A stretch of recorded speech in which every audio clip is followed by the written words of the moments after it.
Hi, welcome to Skid Space, the place where we are still not over this video series even though it's been a year! So to celebrate the 1-year anniversary of Who Killed Markiplier, I'm going to take a few minutes to talk about what makes it so good. The main points I want to hit in this video will cover the storytelling, both in the writing and the visuals, and the overall world building that Who Killed Markiplier accomplishes. I'm going to be talking about everything assuming you have already seen all 4 parts of the video series, so if you haven't seen it yet, spoilers, I guess. Let's just start out simply with the means of storytelling. The entire story of Who Killed Markiplier is contained in 4 separate videos, all released one day at a time, spanning from the 10th to the 13th of October in 2017. By utilizing the option to break up the story and post it over an extended period of time, the inherent tension and intrigue of the written story is enhanced by the forceful breaks that happen at the climactic parts of each video. So before we even get into the plot, we can see how carefully the creators wanted to relay information to us. One of the marks of a good storyteller is knowing when and how to give your audience information. It's a fine balance between keeping us satisfied and curious all at the same time. And speaking of plot, why don't we get into that?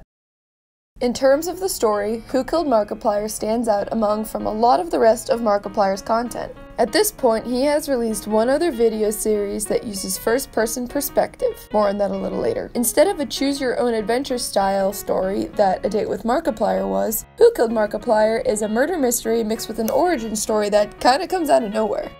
The plot centers around an unnamed audience surrogate who we learn from an invitation to Mark's party is a district attorney. The story opens with us meeting the colonel outside Markiplier Manor. As we enter the manor, we converse with the dignified butler, the intimidating chef, and the mayor, who through our initial conversation we can assume our character is already acquainted with.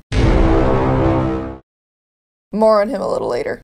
As mentioned before, Who Killed Markiplier is a blend of 2 genres, a murder mystery and an origin story. It contains elements of both, but subverts and reworks them both by the end, mostly the murder mystery part. This is done mainly by making the character through which we experience the story ourself, and not the detective.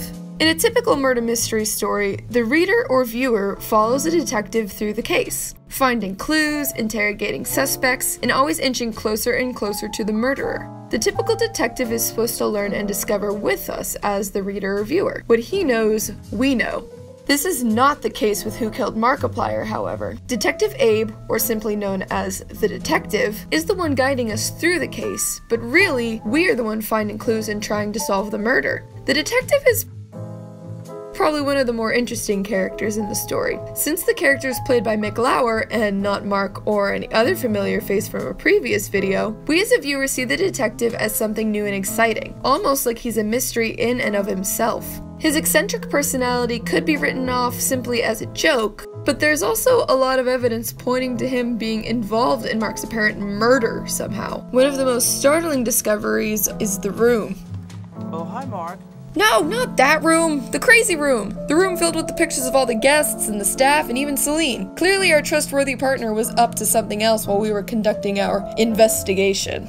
This is how the subversion of the genre I mentioned before is set up throughout the series. This idea that while we were trying to solve a supposed murder, another sinister plot was unfolding right under our nose. The real twist of the story comes in with the introduction of Celine. Throughout parts 1 and 2, the story is played out like any great murder mystery. Suspense author Brian Freeman provides a list of essential steps to creating such a story. We see that Who Killed Markiplier follows these steps closely up until a spectacular twist by exposing a deeper level to the happenings of Markiplier Manor through means of Celine.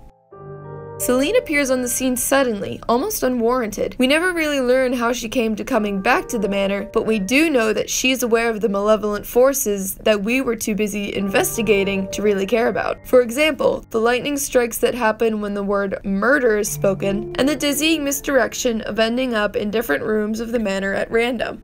But as Celine becomes more and more involved in trying to expose the forces of the house, she succumbs further and further to those very forces, and eventually drags us down with her. And because of her, we serve as the origin for a monster.